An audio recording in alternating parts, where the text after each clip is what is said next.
I'm in the engine bay of a 2008 Chevy Avalanche, and this truck came in because it had the very common oil pressure sender failure, where the gauge was either not reading anything or was pegged at all the way up at 80 or whatever. But another issue that can go along with this is the valve lifter filter, but I think in this case the issue was the sender because it was pegged versus reading nothing. So if you're reading nothing, there's a possibility it's that filter, but I don't really want to say one way or another and be liable for that. What I do want to show, and let me grab it here, is the best way I was able to get back in here and get this both loosened and put back in place. Because on the Avalanche versus just your typical Silverado, the engine is set further back into the firewall than on those other trucks, leaving you less space to get like a half-inch extension I've heard guys talk about, or like a 10-inch long 3/8 extension.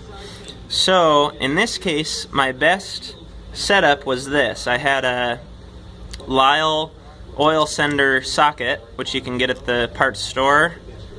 That part number, do they put them on here? No. But it's just an 1 1/16", especially made for the oil senders. But what I did is, I have a flex head 1/4-inch drive ratchet, which is really small, and it's flex head, which is really nice, back up against the firewall.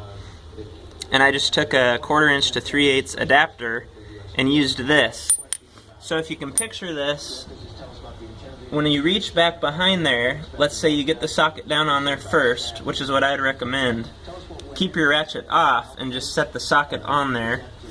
Once you've got that, you can bend this all the way down at 180 and maneuver it back and forth like this to get your sending unit in and out.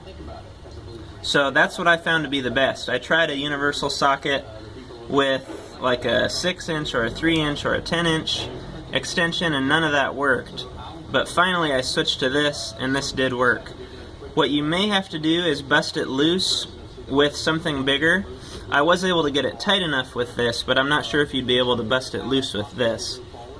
But that's what I've got. Hopefully that's helpful.